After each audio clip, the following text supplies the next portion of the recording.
fascinating part. I had our team put this together.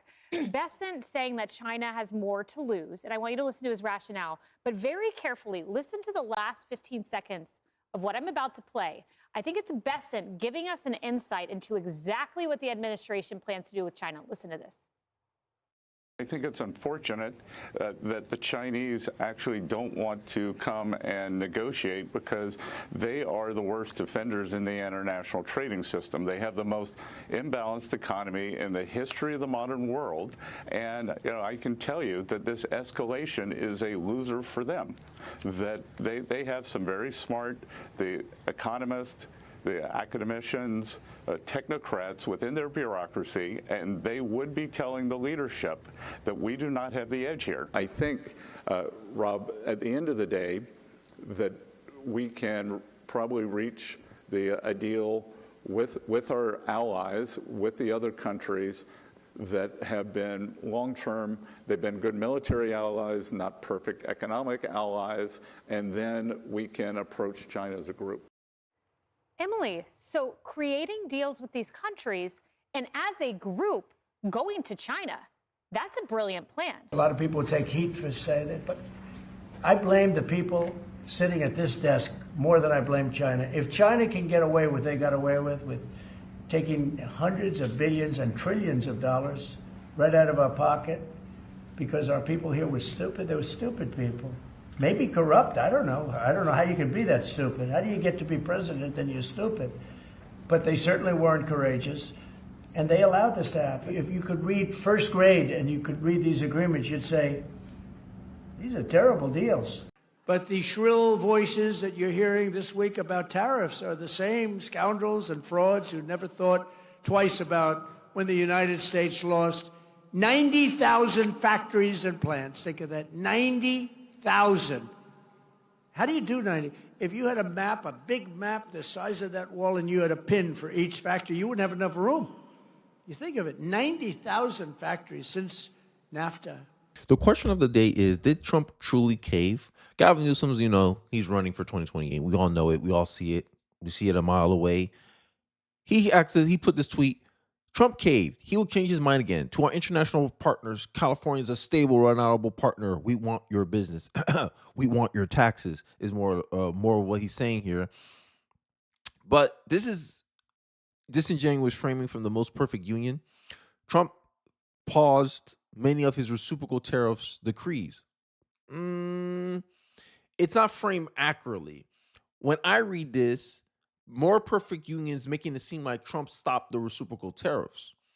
When you do your own digging, and this is just me kind of telling you the answer with context, when you do your own digging, Trump technically just lowered the reciprocal tariffs. All the reciprocal tariffs for the countries working with Trump, he lowered it down to, I think, 10%. It's case by case, but for the most part, I think it's 10%. And he escalated tariffs on China to 125%. That sound like caving to you? I don't think so. That don't come across as caving to me. But I think they hear 90-day pause and they automatically assume, oh, yeah, Trump stopped all the tariffs. No, he didn't. The stock market is up. I'm so mad at myself. I put cash into the wrong investment account, and now I have to wait for that cash to get transferred to the correct investment account, and I missed out on buying the dip. So is the market, whatever. Time in the market beats time in the market. So, hey, I'll take it. And I'm tired of the media's framing on this. It's just like such surface level kind of insight that they can't see the forest from the trees. The end goal is he's going against China. He's standing up to China. I thought y'all said Trump couldn't stand up to China. And I find it laughable with these CNN panels that it seemed like only two guys on the panel make sense. Sure, Michael and Jennings here. And it's going to get annoying real quick. But before I go into any further insight or any further opinion of mine, let's check out the clip. But it wasn't provoked by one man. But right. I disagree. Go ahead, Scott. I think the market meltdown and the interest rate hikes and everything that happened in 2022 and during most of Biden's term actually was caused by one person. The President of the United States led his party to printing $1.9 trillion of money into the economy.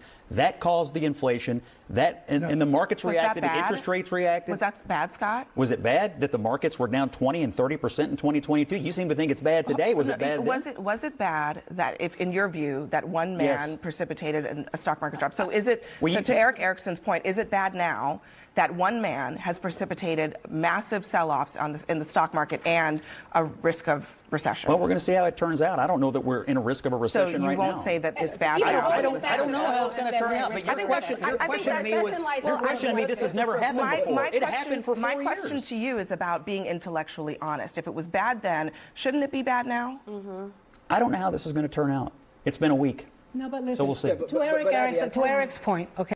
I worked in a factory, went to factory in 1989. We made radial passenger tires for cars. I worked there with my dad, 8 of my uncles, and 12 of my cousins. I was a union steward there. That plant now sits in China because you can import small radial passenger tires pretty cheap because of our failed trade policy and this Democrats' opinion. Donald Trump will use that to say that we need to fight China. We need to bring those jobs back to America. Feel a little pain for a little bit, but I'm rejiggering this whole thing to make it work for you. That's what he's betting on against the pain of what people are really going to feel. And this is what will be determined in 18 months, to your point, Abby, is the American people will decide which one of these philosophies actually is true. That's 100% true. I mean, we all agree. We all agree. Exactly right. Let's just hope that the Mexican redneck brought everybody together. I find it hilarious when Abby Phillips comes here and saying you need to be intellectually, intellectually honest. Really, Abby Phillips? The question she asked Scott Jennings was, has this ever happened before? He gave an example of it happening before, and she's saying, well, if it was bad then, why isn't it bad now? If it wasn't bad then, Abby Phillips, why isn't it bad now? Like, it's projection. If Abby Phillips asks herself the same question, hey, was I reacting like this when Joe Biden was spending $1.9 trillion printing money out of thin air, causing inflation, making it harder for people to live, instead of sitting here and gaslighting us into believing that he was mentally fit for office and also that his economy was good? That's what Abby Phillips spent her time doing. And now Trump's in office. They want to blame everything under the sun under Trump. Trump's been in office for what? 8 years? Technically, he's going to be in 8 years. While some of these people like Joe Biden have been in politics for 30, 40 years. But somehow it's all Donald Trump's fault. And this is the problem with the media. Big problem with the media. They just talk Democratic talking points. Oh, Trump cave, Trump cave, Trump cave. Ridiculous. And I think a lot of Americans are seeing through it, right? All these politicians been there for 4 decades, 3 decades, 5 decades. But you blame Donald Trump for all your problems. Make it make sense. But it doesn't make sense. And anytime you try to bring about things, the left, they want to police how you speak. Because in the same panel, here's Shermichael, and see how the left, right, these 2 black women, and this is the problem in the black community that I always try to kind of point out, is that when they read a black man that actually knows what he's talking about, can give an articulate reason for his positions and clarify them, they always interrupt you. They always try to police how you're supposed to say things. And this is the kind of thing that the left is known for. And this is why I call the left control freaks. But I digress. Let's check out this clip before I wrap up with my final thoughts. Politically, my advice to the president on this one would be continue to focus on strengthening the economy. You got to figure out a way to bring down cost. Keep doing what you're doing as it pertains to immigration. We need to increase chip manufacturing within the United States. There are several political things that I think that he needs to do. All right, hold on. Okay. All right, Chair Michael, I get it. Yes, he should focus on the economy. Yeah, he should. But what do you think about the fact that he's targeting his political enemies, using executive orders and telling his Justice Department? But we are focused on it, Chair Michael, and you just said, but Chair Michael, can I answer?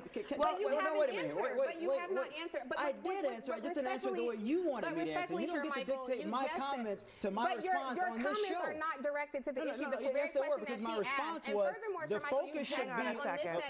Hang on a second. About this not being in a third. Tiffany, 1 second. Go ahead, Tiffany. Go ahead. I mean, listen, Chair Michael, you're a friend of the show. You're my friend. Please answer the question. I answered the question the way I want. No, Nobody's going to dictate the way I answer questions on this show. You may not like the way I answered the question, but I gave an answer. No, I don't like that. We're not going to do dictating reply the way I want you to reply. Then just don't ask me a question if you don't like my response. I mean, this is ridiculous. Michael, you don't get to. Do we not live in a democracy now? I mean, we talked a lot about a democracy tonight. You don't get to just change the subject to avoid having to say something that might be perceived as negative about Donald Trump. No, Abby, you just didn't like my answer to your question. Well, that's what it seems like. If you were a politician, a regular person on the street would say, well, that sounds like spin to me. No, you asked a question. Because it does sound and like my spin. response to your question was, instead of doing this, the president should be focused on X, Y, and Z. That is an answer to the question.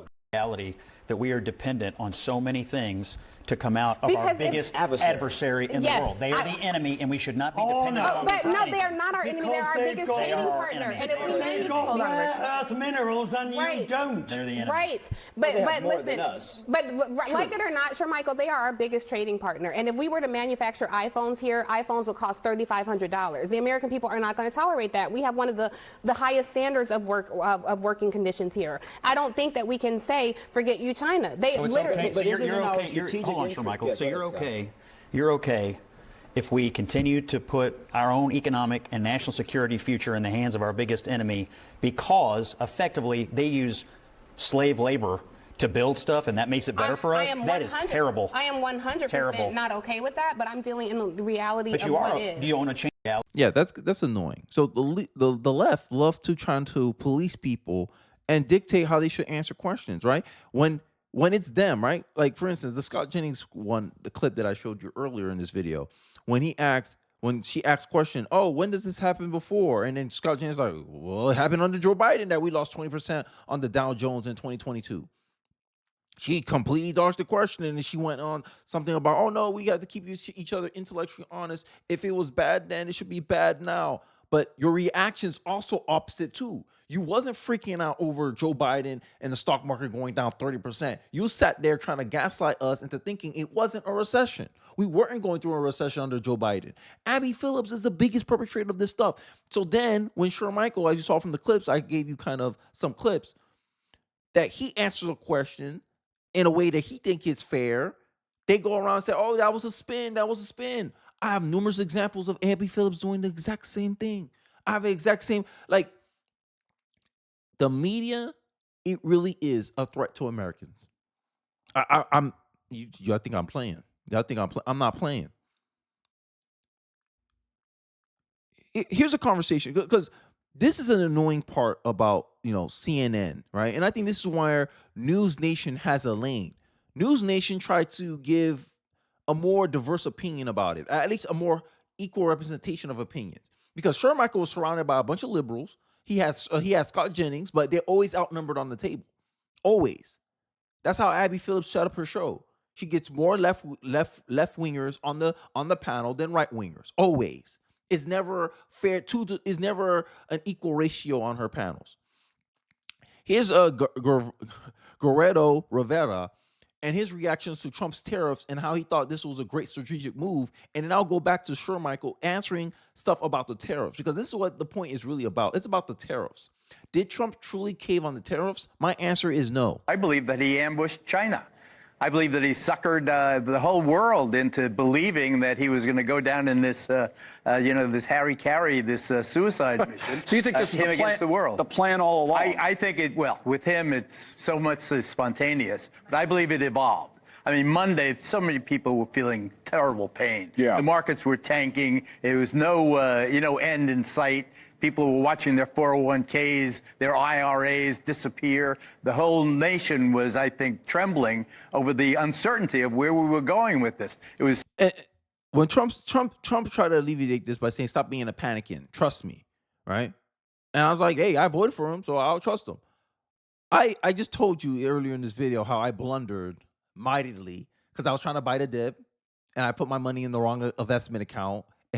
And now I'm stuck waiting for my money to get put into the correct account. Ridiculous. But hey, it happens. It happens. I would have been, and look at the benefits. If you just trust Donald Trump, right? If you voted for Donald Trump, you're like, hey, look, he's in the long term, he's going to make the economy better than it ever was. Right now, he's trying to set up the foundation for a better economy and we have to suffer some short-term pain, this is exactly how it's going to play out. You took a loss, decline. You got some stocks for cheaper. You got stocks on discount. And then what? 5 days later, look at you. Your portfolio's up right now. That's why I said that the tariffs affects traders. People who are do or day traders, they don't like what's going on. But if you're a long-term investor like I am, you wasn't affected much by what the hell was going on by this economy. Actually, you prefer it. Because even Warren Buffett admits that what Trump is doing from a long-term perspective is better for the stock market. But, I digress. I want to get back to this panel with Michael as I give my final thoughts throughout the video. U.S. economy in the meantime, Michael. Stephen made the point talking about working class voters, and now the Republican Party is more multiracial and working class compared to years before. And when you look at it from the perspective of people in the Rust Belt, what have they seen since the early 90s as a result of free trade? 5 million jobs over 2 decades eliminated. 90 good-paying manufacturing jobs, by the way. 90,000 factories closed. That's an estimate. Then you move forward to the early 2000s, increased imports with China, known as the China shock. You're aware of this, Stephen. You've written about it. That also eliminated 2 million additional jobs. So you're talking about over 2.5 decades, about 7 to 10 million jobs eliminated, good-paying jobs for blue-collar people. They completely feel ignored. They completely feel forgotten. And so Donald Trump focusing on trying to level set, to your point, and bring back some level of manufacturing, even if it's modernized, not going back to the 80s or 90s, I think is a good thing. Even if it's robots? It could potentially benefit those working class even people. if it's robots? This is my problem, right? And this I don't want to get into the dating debate right now. I honestly feel like this is what's wrong with what's going on in our culture, is that the man answering a question, you can't really, attack his argument, right? You can't really contend with his argument. So you go into asking another question. You trying to spin into another question. But you get mad at Michael. Remember my last clip? They got mad at Michael when he didn't directly answer their questions because, it's my show. You're a friend of the show. You have to go with my dictates. No, I don't have to answer the question the way you want it to be answered. The same way she didn't give a fruitful answer. She just turned about whataboutism. That's all she did. All she did was redirect the question to something else. She trying to change the subject. She didn't want to talk about how past presidents have destroyed the working class in rural America, taking out their industries in rural America, and how Trump is trying to bring it back because, the media, they can't make Trump look good. That's the mandate that the liberal media operates under. We all know Abby Phillips is a Democrat. Come on. She could say she's an independent all she want. We know Abby Phillips is a Democrat. Based just solely on her demographics, I know she's a Democrat. There's a 93% chance I'm right about her being a Democrat. Because black women vote what? How many percentages? 93% for the Democratic Party. And what Abby Phillips is? A black woman. And she works in media, which is where? New York. All the odds are stacked in my favor for my prediction that Abby Phillips is a Democrat. So with your Democrat bias, there's no way in hell you would want any kind of framing where Trump looks good.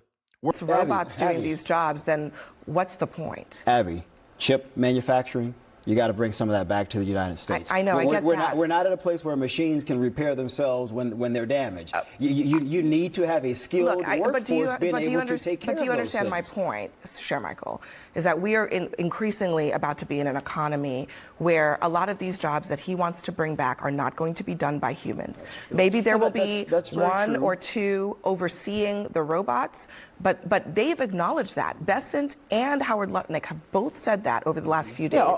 Yeah, but what's wrong with that though? What's wrong with that?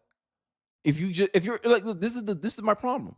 The Democrat narrative is Americans don't want to do these jobs. Okay, we'll automate those jobs because at the end of the day, we don't want to rely on foreigners to come into the country and be cheap labor for us. That's not what we want.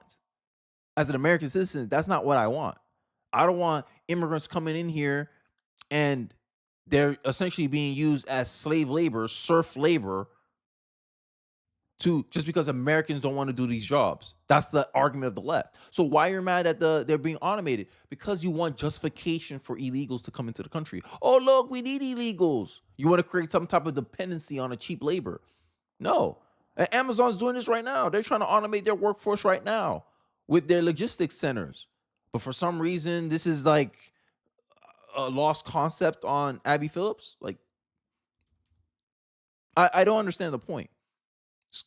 Sir Michael saying, hey, look, there's going to still be skilled labor. There's going to be mechanics there who's going to help fix these mechanical automation robots, do checks on them, make sure everything is running effectively. It's almost like she don't want to meet him halfway. She don't want to cross that bridge with him. She would rather stay here and say, the bridge looks unstable. She wanted to make all these criticisms about his argument, his framing, because the end goal isn't really to have a discussion, in my view. And this is why I think Abby Phillips has such unweighted panels, where I talk about this all the time. She always has more liberals than Republicans on those panels. Herself participates in the conversation. So liberals always outnumber the conservatives on the panel, which always give this lasting frame of the left because there's just more of them represented on the table, which I think is unfair debate. And even then, Scott Jennings, Sher Michael, they still shine on these debates because at the end of the day, they can't really stand on the argument. Because what they're trying to do here and what Abby Phillips is trying to do here is leave some type of framing, some type of narrative, some type of perception about how Sher Michael reacts or how someone who's pro-Trump reacts and give this false sense of consensus like, oh my God, look, the majority of people on the panel did not like what Sher Michael or Scott Jennings said. That means it must be wrong. That's how I'm reading into it. But I digress. Automation, AI, robots are going to replace most humans in those jobs. Yeah, so what is the global formula for manufacturing renaissance in that scenario? Sure. That's a global issue. That's not just an issue that the United States singularly has to face. And I would say at some point we probably need to start preparing our workforce to be prepared for a modernized world. We haven't done that in 2 or 3 decades. I guess the question is, how does conversations about returning some jobs to people while we still can, I think is a positive thing. I think that's fine. Yeah, I just think that I think that U.S. economy in the meantime. Abby, based on the clip I showed you earlier, right, about her like this clip my here. advice to the president on this one would be continue to focus on Sher Michael refusing CNN's Abby Phillips believes she can dictate what answers need to be on the show, and Sher Michael Singleton refused to bend the knee. And I think this leads into that because this seems when Abby Phillips do these questionings, it seems there's a predetermined answer that she's looking for, right? It's almost like the gotcha thing. They ask a series of questions because they're trying to get you to say something either compromising or what they believe is hurtful. And they try to do this with Trump all the time. And I honestly think that this is an indictment on the mainstream media. And I think I have to do a video on the mainstream media now because this is the kind of tactics that I don't think, if it's a panel for discussion, let him answer the question how he wants to. You can come back. But you guys shouting, you talking over him, Tiffany Cross out here like just interrupting the man completely because she didn't feel like he answered the way that she wanted him to answer. And then he called it out exactly as it was. You're trying to dictate to him how he should answer questions. But then when we get to your butt about China and how they're the enemy and how you can't defend the fact that they have unequal trade with us, how they take advantage of us, how they violate a bunch of laws that we wouldn't violate, how they're benefiting off of cheap labor of their own citizens to give us cheap products. Tiffany Cross had no answer. But no one interrupted her like that. And this is my problem with the left. This is why they love censorship. This is why they love content moderation, because they want to dictate how things operate in society. And the media is trying to push this narrative that Trump caved. Trump said he wasn't going to do 90-day pause. And I'm like, it's not really a 90-day pause. He's still giving them 10% reciprocal tariffs. He's just saying, hey, look, I lowered it. This is what can happen if you work with me, and you're going to end up like China if you don't work with me. And many people, especially I show you the News Nation clip, Geraldo Rivera is one of Trump's biggest critics on News Nation. And he even admitted that it was a brilliant move by Trump to isolate China and to come as a united Western front to China on the negotiating table. That's leverage. But instead of talking about that long-term kind of, hey, what's the end goal of Trump's thing? The media and CNN, especially the Abby Phillip, is like they don't want to understand it. They're just going on the short term. Oh, look at the pain, look at the pain, look at the pain. Oh, you lost $400,000. You lost $400,000, but I bought a Ferrari with that $400,000. No, but you lost $400,000. That's how the media comes across to me. that they want you to focus, only want to give you a negative framing of everything Trump does. And I think it's a problem. Let me know your thoughts in the comment section below. I'd be interested to hear your thoughts and your perspective on this matter. Don't forget to like, comment, subscribe. I really do appreciate it on this channel. Share this video if you feel so inclined, and I'll catch you guys on the next one.